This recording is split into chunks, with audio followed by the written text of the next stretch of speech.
कस्त नंबर 5 की अभी थोड़ी ही देर हुई थी भैया के दरवाजे पर नॉक हुआ। मैं, कौन है? इंदिरा जाओ। नाजी, मैं हूं भैया। ये नाजी थी। मेरी बहनों में यही थी जो मुझे बहुत प्यार करती थी। मैं, नाजी तुम हो, आ जाओ इंदर आ जाओ। नाजी जल्दी से कमरे में आकर बेड पर बैठ गई और बोली, नाजी, क्या भैया अब दोनों बाजियों को कुछ कहते क्यों? नहीं, वो दोनों जब देखो तब आपको अबू से डांट दिलाती रहती हैं। मैं, इनकी छोड़, तुम ये बताओ, तुम अभी मेरे पास क्यों आई हो? नाजी, नींद नहीं आ रही थी भैया, इसलिए सोचा थोड़ा अब से बात ही कर लूं। मैं, अच्छा किया जो चली आई तुम। मुझे भी अभी नींद नहीं आ रही थी। और बताओ क्या चल रहा है आजकल? नाजी, सब ठीक चल रहा है भैया में। और पढ़ाई कैसे चल रही है तुम्हारी? नाजी, वो भी बहुत बढ़िया चल रही है भैया।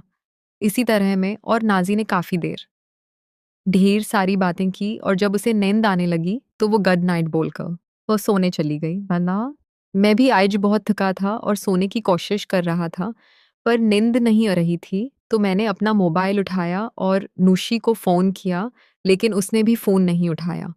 शायद सो गई थी। फिर मिनी मोबाइल साइड में रखा और मैं भी सोने की कोशिश करने लगा और कुछ ही देर बाद में भी नींद की आगोश में चला गया। सुबह मैं तकरीबन 5 बजे उठा और ऊपर बने जम वाले कमरे में चला गया।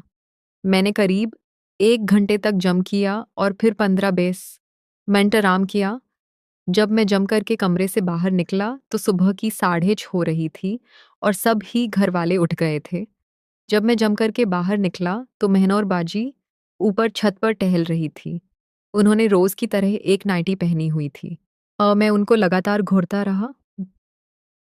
ऐसा नहीं था कि बाजी पहली बार नाइटी पहनकर मेरे सामने आई थी। दोनों बहनें रात में हमेशा नाइटी ही पहनती थी और सुबह नहाने के बाद ही उसे बदलती थी। सुबह उठने से लेकर नहाने तक वो मेरे सामने नाइटी में ही रहती थी।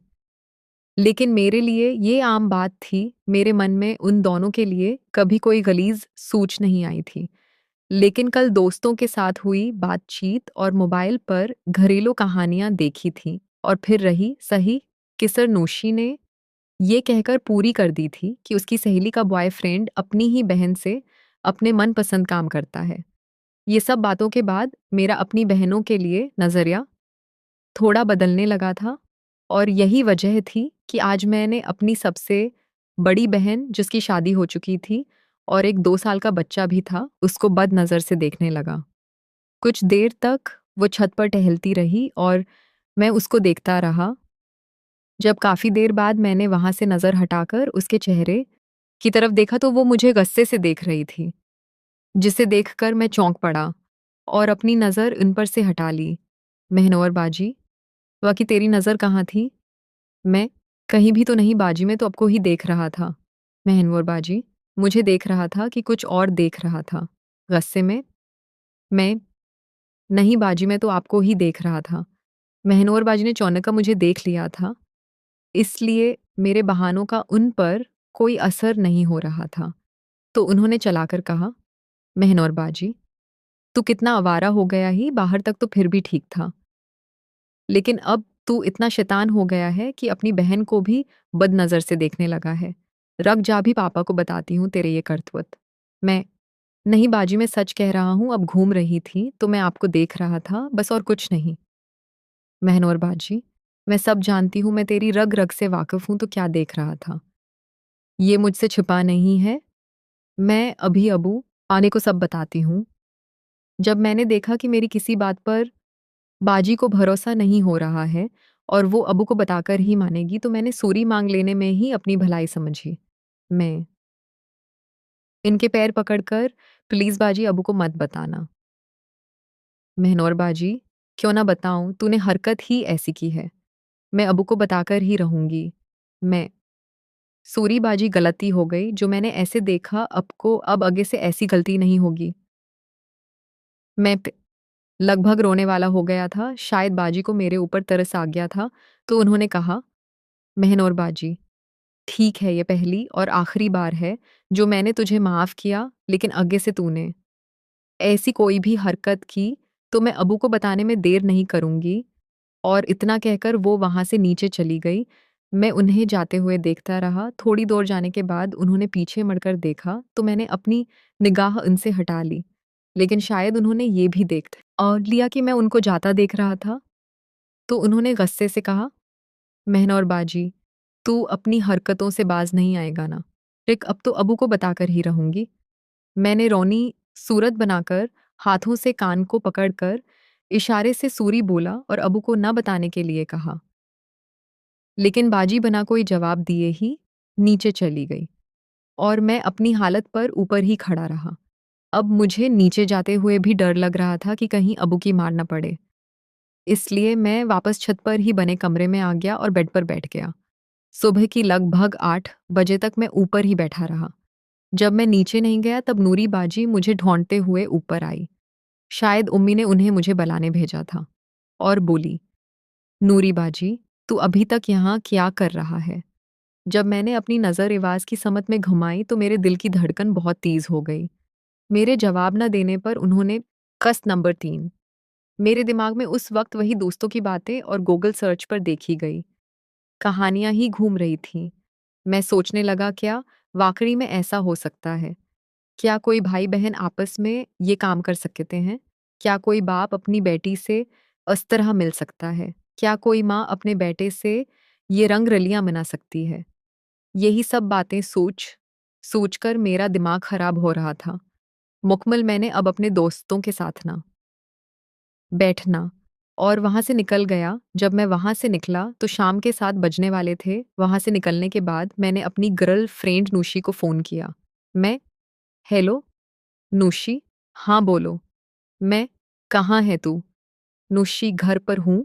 मैं जल्दी से मुझे जगह मिलो। नूशी, क्या काम है ये तो बताओ। मैं पहले तू मिल तो सही, फिर बताता हूँ। नूशी, नहीं, पहले काम बताओ तभी मैं मिलूंगी। एक तो दोस्तों की बातों और कहानियों की वजह से मेरा दिमाग पहले ही घुमा हुआ था और ऊपर से नूशी के नखरों ने मेरे गुस्से को और भड़का दिया। आती है अब, या मैं ही आ जाऊं तेरे घर? नूशी, इतना गुस्सा क्यों कर रहे हो? मैं गुस्सा ना हूं तो क्या करूं, यहाँ मेरा मूड खराब है और वहां तो नखरे नहीं छोड़ रही है। अब मेरा गुस्सा और न बढ़ा और जल्दी से मेरी बताई जगह पर पहुंच। नोशी, लेकिन मैं घर में क्या कहूंगी कि कहाँ जा रही हूँ? मैं वो सब मैं नहीं जानता। अगर आधे घंटे में तू वहां नहीं पहुंची तो? नूशी, ते ठीक है, मैं कोशिश करती हूँ। नूशी से बात करने के बाद मैंने फ़ोन कट किया और नूशी से मिलने अपनी बताई हुई जगह पर जा रहा था, जो मुश्किल से 10 मिनट की पैदल दूरी पर था। अभी मैं रास्ते में ही था कि मेरे मोबाइल पर नूरी बाजी की कॉल आ गई। मैं हेलो बाजी। नूरी बाजी, हाँ दानी, कहाँ हो तुम? मैं बाजी, मैं अपने दोस्तों के साथ में हूँ। नूरी बाजी, दोस्तों के साथ क्या कर रहा है? अ, असहते बस थोड़ा गुपशप हो रही है। नूरी बाजी, ये आजकल बहुत आवारा होता जा रहा है। घर आ तब तुझे बताती हूँ। इतना कहने के बाद नूरी बाजी ने फ़ोन कट कर दिया। जब मैं अपनी बताई जगह पर पहुंचा तो मुझे ज़्यादा इंतज़ार नहीं करना पड़ा, क्योंकि थोड़ी देर बाद नूशी भी आ गई थी। नूशी आज क्या ही लग रही थी, एकदम पटाखा बन ठन के आई थी। मैं नूशी को देखकर, जो थोड़ा बहुत होश में था, उसको भी खो बैठा, क्योंकि आज वो एकदम आइटम लग रही थी। मैं तो उसे देखने के बाद किसी और ही दुनिया में चला गया था। नूशी, हेलो दानी, कहाँ खो गए? मैं हड़बड़ाकर, नहीं, कहीं भी तो नहीं। तुम्हें देखकर तो लग रहा है कि तुम्हारी हालत बहुत ही खराब है। मैं हाँ नूशी, आज बहुत दिल कर रहा है, तभी तो तुम्हें बुलाया। नूशी, वो तो तुम्हारा रोज ही करता है, लेकिन इतने उतावले तो तुम कभी नहीं थे। मैं से हाँ, आज बात ही कुछ ऐसी हुई और है कि मुझसे और ज्यादा इंतजार नहीं हो रहा है। नूशी, बताओ क्या बात है? मैं नूशी से लगभग हर बात शेयर करता था, क्योंकि हम दोनों बचपन से एक दूसरे को जानते थे। वो भी मुझसे अपनी कुछ बातें शेयर करती थी। लेकिन मेरे जितना नहीं। वो मुझसे 1 साल सीनियर थी। पढ़ाई में भी, लेकिन हमेशा एक अच्छे दोस्त की तरह मेरे साथ पेश आती थी। फिर धीरे-धीरे हम दोनों का झुकाव एक दूसरे की तरफ हो गया और हम दोनों बॉय गर्लफ्रेंड बन गए। मैं बताऊँगा, लेकिन पहले काम के बाद। उसके बाद इस वक़्त रात के 7 बजकर 30 मिनट बज रहे थे और मैंने जहाँ नूशी को बुलाया था, वो थोड़ा सुनसान इलाका था और शहर से आउटर पड़ता था। मैं अक्सर नूशी को इसी जगह पर बुलाता था। यहाँ पर शाम के बाद लोगों का आना-जाना भगना के बराबर ही होता था। नूशी, ऐसे क्या देख रहे हो? मैं देख रहा हूँ कि तुम दिन-ब-दिन और भी ज़्यादा खूबसूरत होती जा रही हो। नूशी, मना पहला कर। हाँ, तुम तो ऐसे ख रहे हो जैसे तुमको अच्छा लगा ही नहीं। नूशी ने उतना बोलकर अपना मन्ना गुस्से से दूसरी तरफ कर लिया। जब मैंने उसकी तरफ देखा, तो मुझे लगा शायद मैंने कुछ ज़्यादा ही बोल दिया, इसलिए वो नाराज़ हो गई। और वैसे भी शायद आप सभी जानते हो कि जब किसी लड़की पर ज़रूरत हावी हो जाती है, तो उसको चाहे जितना भी बुरा-भला कहो, वो जल्दी बुरा नहीं मानती। लेकिन जब जुनूनियत ख़त्म हो जाती है, तो वो हल्के-फुल्के मज़ाक से भी नाराज़ हो जाती है। मैं अरे यार, मैं तो मज़ाक कर रहा था। मुझको भी तुम्हारे साथ बहुत अच्छा लगा। नूशी, अच्छा ये बताओ, आज तुम इतने बेसब्र क्यों हो रहे थे? आज से पहले तो ऐसा कभी नहीं हुआ। तो आज ऐसी क्या बात हो गई? मैं नूशी की इस बात को टालना चाहता था, क्योंकि रात के लगभग साढ़े 8 बजकर 30 मिनट हो रहे थे और मुझे घर भी जाना था और मुझे ये भी मालूम था कि आज घर में मेरी अच्छे से खतरदारी होने वाली है। मैं कि नहीं, नूशी ऐसी कोई बात नहीं है। बस आज मन कुछ ज़्यादा ही कर रहा था, इसलिए तुम्हें बुला लिया। नूशी और सेन मना फुलाकर, अगर नहीं बताना हो तो मत बताओ। लेकिन ऐसे झूठ तो मत बोलो। नूशी के साथ कुछ वक्त गुजारने के बाद मेरे दिमाग से दोस्तों वाली सारी बातें निकल गई थी, लेकिन नूशी के बात छेड़ने के बाद वो सारी बातें मुझे फिर से याद आने लगी। वेनाड ने जब नूशी को नाराज और मना फुलाकर बैठे देखा, तो मैंने उसे बताना ही ठीक समझा। मैं देखो नूशी, मैं तुमसे जो बात कहने जा रहा हूँ, ये बात भी फालतू ही लगती है, लेकिन दोस्तों ने कुछ ऐसा दिखा दिया है जिसकी वजह से ये सच भी लग रहा है। मैं बहुत कंफ्यूज हूँ, क्या सही है और क्या गलत है। मुझे कुछ समझ में